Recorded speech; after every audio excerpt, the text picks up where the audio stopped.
Hello, I'm Benjamin Keller, and this is my oral comprehensive exam entitled 60 Seconds to Safety, using brief narrative bridge-ins to prime nursing students for adverse drug reaction recognition. This is in partial fulfillment of my Master's of Science in Nursing Education at Colorado State University, Pueblo.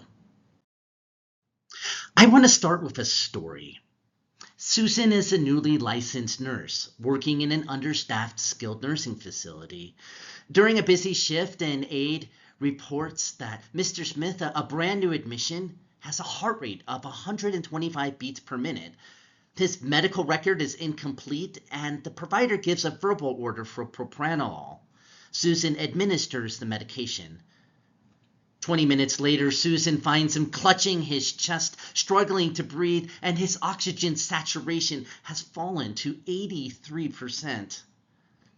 Susan immediately recognizes that something is wrong, but she cannot connect the patient's sudden respiratory distress to the medication she just administered a few minutes earlier. A senior nurse rushes in, quickly identifies the beta blocker-induced bronchospasm, and initiates emergency treatment. The patient survives. But later, Susan sits quietly in the break room, replaying the event in her mind. She knew propranolol's mechanism of action. She had passed her pharmacology exams. Yet when faced with a deteriorating patient, she failed to recognize the medication-related cues unfolding right in front of her. So what went wrong? Well, this raises an essential question for nursing educators. How do nursing educators help students move beyond recalling what medications do for the NCLEX and prime them to recognize and respond to adverse medication reactions in clinical practice? We'll explore that today.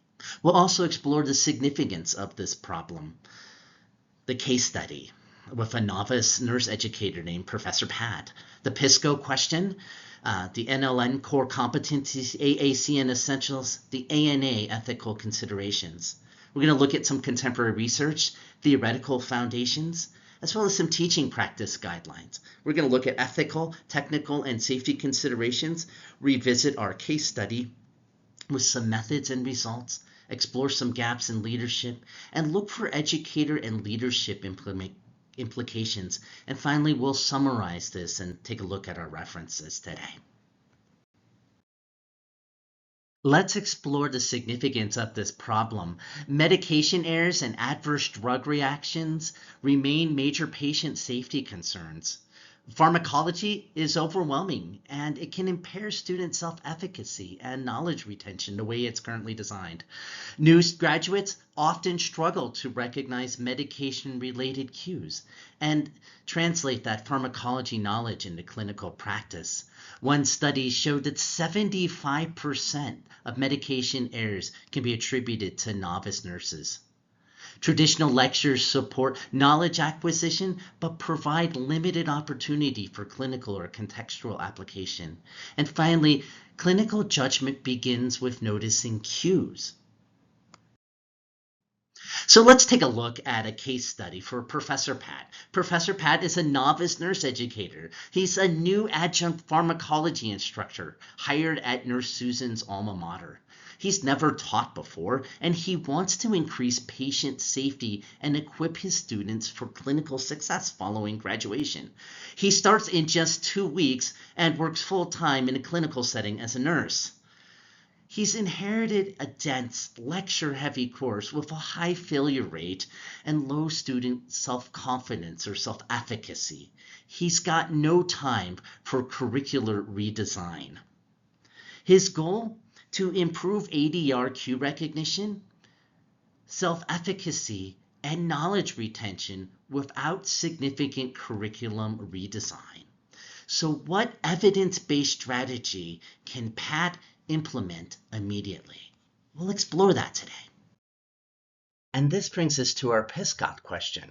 Among pre-licensure nursing pharmacology students, how does the use of a 60-second narrative-based BOPPPS Bridge-in focused on adverse drug reaction recognition compared with traditional lecture introductions in medication-related clinical cue recognition, self-efficacy, and pharmacology knowledge retention over one academic term.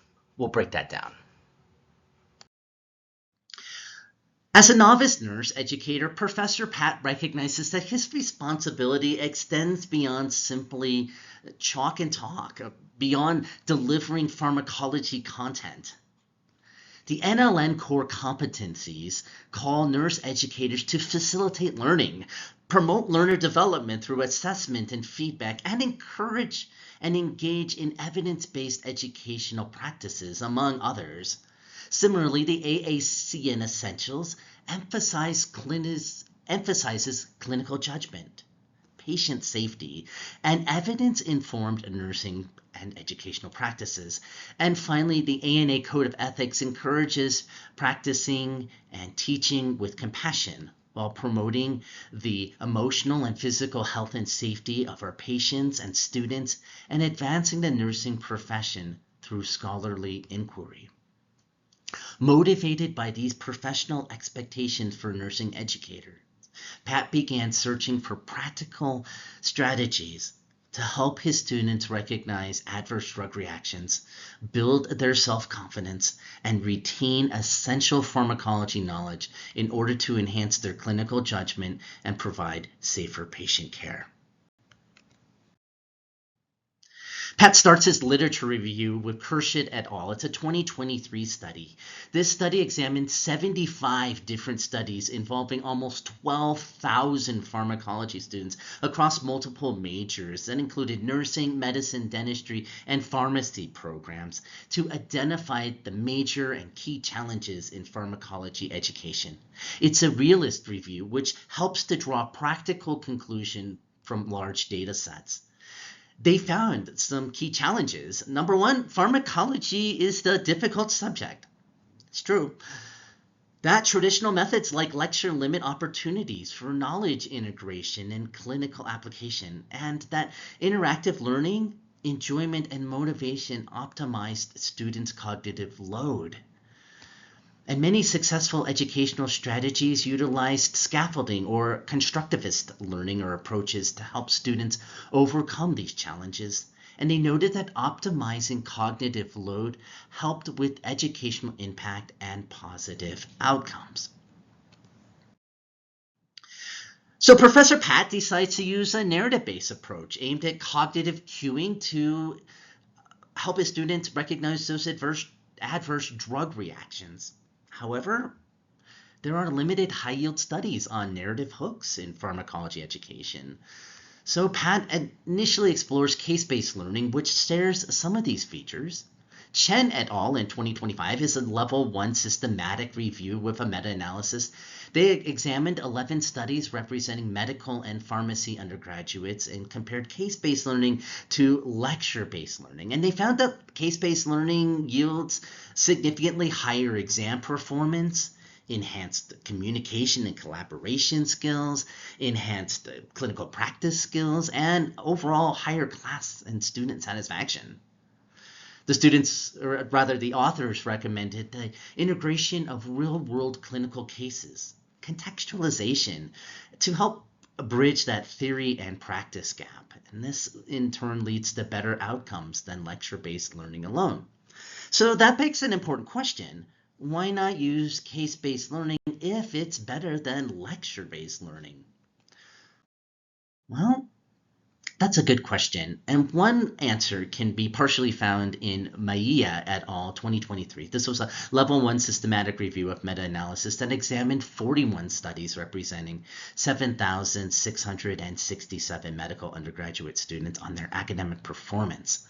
Like Chen's study, they found that the case-based learning approach is significantly better than lecture-based learning in terms of exam performance, student motivation, and student interest.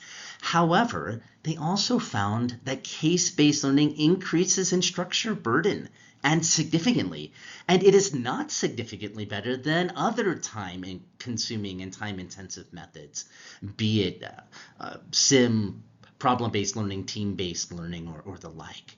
So It's better than lecture, but it's not a standout.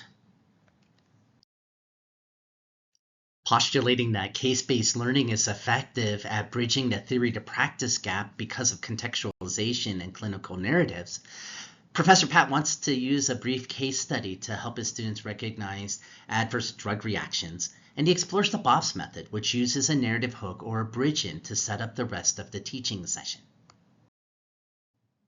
So in a 2024 study by Lee et al., it was a level 1 meta-analysis of 13 randomized controlled trials involving nearly 3,000 students enrolled in nursing fundamentals. They found that the full BOPPPS model, as referred to on the previous slide, was significantly more effective than lecture-based learning at facilitating student mastery, and it boosted theoretical practice and self-learning scores as well as student satisfaction.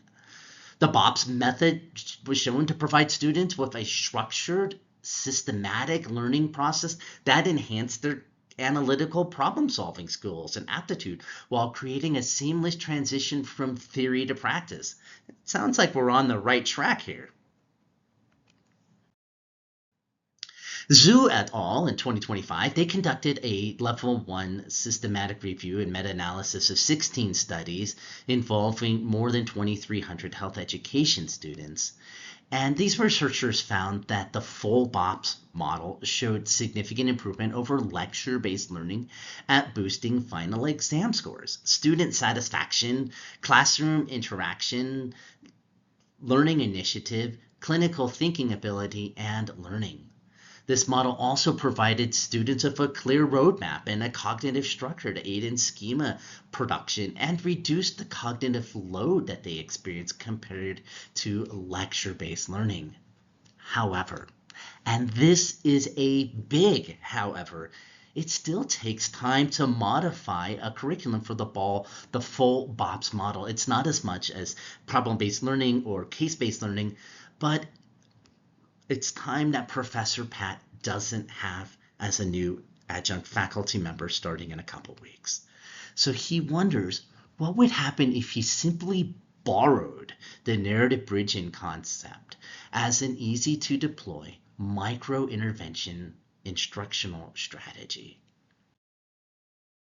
Through his literature review and knowledge of educational theories and theorists, Pat develops the following interventional strategy and hypothesis. His intervention, he's seeking an easy-to-deploy microeducation strategy as a time-strapped, newly hired adjunct. So he's going to use a 60-second and GN-style exemplar to prime his students for clinical cue recognition on adverse drug reactions at the start of each lecture. These brief narratives will act as a cognitive anchor for subsequent learning content. Professor Pat's working hypothesis is this, that novice nurses often overlook crucial medication cues due to clinical stimulus overload. That's Benner. But clinical judgment requires noticing. That's Tanner. This brief narrative bridge-in serves as a cognitive anchor to minimize extraneous cognitive load. Sweller. Properly scaffolding the recognition of adverse drug reactions will help students succeed in class, thereby increasing their self-confidence and self-efficacy, and ultimately improve patient safety outcomes. That's Bandura. So these are our theoretical foundation. First, let's look at Tanner. Tanner has a clinical judgment model with 4 phases. It's noticing, interpreting, responding, and reflecting. Clinical judgment starts with noticing. Clinical narratives prime this noticing phase. They say, hey, look, this is important. Benner has the Novice-to-Expert, and novices need scaffolding patterns to help them distinguish the salient or the important data from the clinical noise from all the other stuff. These narratives can help provide that scaffolding to say, hey, look, this is important. And finally, Bandura's self-efficacy model points students to saying, hey, you can be successful in recognizing these ADRs, these adverse drug reactions in class, and that can help you build the confidence you need for safe clinical practice. And all of this together are some different approaches to some constructivist approaches, and that repeatedly in our literature review demonstrated significant efficacy in pharmacology education. Narrative pedagogies like this Bridge-in concept can provide that necessary scaffolding by connecting new information to meaningful clinical applications. At least that's Pat's theory, hypothesis. So let's look at cognitive load theory just a little bit with Sweller. We saw this a lot in the literature review. Sweller demonstrated that students often struggle not because the material is especially difficult, but because of the way it's presented, and that way that it's presented often exceeds the processing limits of their working memory. Sweller postulated there are three types of cognitive load. There's intrinsic cognitive load, which refers to the inherent complexity of information or concepts. There's the extraneous load, which is what distracts the learner, and ideally we want to minimize this. And then there's the germane load, which is the amount of mental resources allocated to schema production, and ideally we want to maximize that. When working memory is overloaded, according to Sweller, as often happens in pharmacology lectures, students cannot effectively transfer or archive that vital information into long-term memory for clinical application. It just keeps going right on through from one ear to the other. Implementing a narrative bridge-in could provide an organizing clinical schema or scaffolding that allows students to organize and interpret the lecture content. And this strategy would hopefully reduce that extraneous cognitive load, freeing up working memory to optimize the germane load associated with long-term memory and retention. So let's apply some ethical, technical, and safety considerations for these bridge-in narratives. So the narrative should be brief, ideally less than 60 seconds, focused, cue-centered, clinically authentic and evidence-based. They should connect directly to the lecture content because we want to create that cognitive schema. They should avoid sensationalism, and this is the most important point for me, and that is to maintain psychological safety for students. Students might have made or experienced a medication error or an adverse medication reaction, either in their own practice as a student or as a patient or with a loved one. So we want to focus these narratives on learning and not on blame and shame. We want to de-identify real-life scenarios if they're taken from practice. Faculty should scaffold learning with this. They should encourage student reflection. They should consider utilizing some interprofessional collaboration by bringing in outside disciplines either into the narrative or even bringing in outside disciplines to come lecture on occasion for a portion of the lecture. Faculty shouldn't use this as a replacement for simulation, clinical experience, or online blended opportunities. In fact, those additional tools such as pre- and post-tests greatly enhance the full BOPPPS method, according to the research. This brings us back to our PSCOT question. Among pre-licensure nursing pharmacology students, how does the use of a 60-second narrative-based BOPPPS Bridge-in focused on adverse drug reaction recognition compare with traditional lecture introductions in medication-related clinical cue recognition, self-efficacy, and pharmacology knowledge retention over one academic term? Professor Pat decided to test his hypothesis and this PSCOT question through a quality improvement project. He used a quasi-experimental study design that alternated between the narrative bridge-in, used as the intervention, and traditional lecture introduction, used as a control.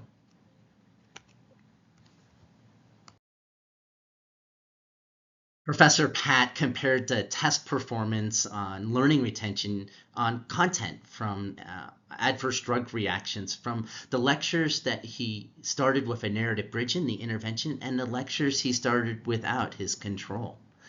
He compared the results using a pre-test and post-test. He looked at the performance of the students on clinical judgment questionnaires using NGN exemplars featuring ADRQ recognition scenarios.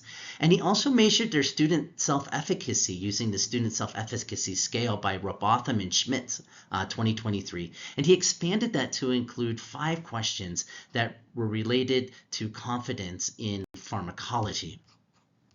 And finally, he used the concluding survey to measure learning engagement and perceived relevance for students.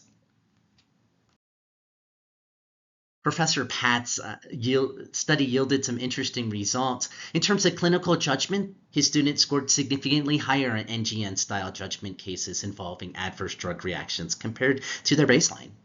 Self-efficacy was also significantly higher, and students felt both identifying greater self-efficacy and identifying safety concerns, and felt more successful in the course overall. In terms of long-term knowledge retention, the final exam performance between lectures, content that was covered with the cues and the control, which was just the traditional lecture introduction, showed a positive trend, but it wasn't significant. In terms of learner perception, students overwhelmingly reported that the narrative bridge-in increased the relevance of the content. It improved their engagement, and it helped them connect theoretical concepts to patient care situation. We'll consider that a win. And finally, this wasn't studied in the formal study design, but it was an interesting finding that there was an increase in average exam scores of 6% across the board for the students, and a decrease in course failure rates as compared to the previous 2 cohorts. So let's look at some research gaps and educator implications. This project was focused on just one part of the BOPPPS framework because it was feasible as a micro-strategy, and that's what I wanted to look at, were micro-strategies that time-crunched adjunct faculty members could use. And this existing evidence shows that the full BOPPPS method is even more successful. However, there is limited research on micro-interventions in nursing pharmacology or utilizing narrative hooks as an isolated strategy. And although there are numerous studies that examine the management of cognitive load using various creative educational strategies, there's a lack of evidence-based guidance on what's essential and what's non-essential in terms of curricular content in nursing pharmacology. In terms of advanced role implications, the study shows that a low-cost, easy-to-deploy educational strategy could be beneficial for students to help bridge that theory-practice gap. That micro-instructional strategies can help nursing educators support the National Council to State Boards of Nursing's NGN emphasis on clinical judgment, and thereby improving safety outcomes. Let's summarize what we've covered today. Students often memorize pharmacology content without recognizing medication-related cues, which can lead to patient safety issues, and this is a significant problem. We looked at a couple of different theories: cognitive constructivist, clinical judgment theory with Tanner, Novice-to-Expert with Benner, self-efficacy with Bandura, and cognitive load theory with Sweller. We examined some evidence looking at narrative learning, scaffolding, and contextualized teaching to improve engagement, self-efficacy, and clinical judgment. And we looked at some different educational practices, and we found in the literature review that comprehensive pedagogical redesigns like case-based learning or flipped classroom or even a full BOPPPS implementation does improve outcomes. However, time-crunch adjunct faculty members don't have time to implement these theories immediately. I wanted to end this with one key leadership takeaway for academia, and it's this: it's creating a new faculty toolkit. This project suggests that even small theory-informed instructional changes can help novice nurses strengthen ADR recognition and clinical judgment. Nursing schools could equip new adjuncts with this and similar evidence-based micro-instructional strategies during new faculty onboarding, benefiting both their students and their new instructors. Thank you for spending some time with me today and learning about some of these exciting applications for micro-instructional strategies. I invite you to take a look at some of the references I've used to inform this project.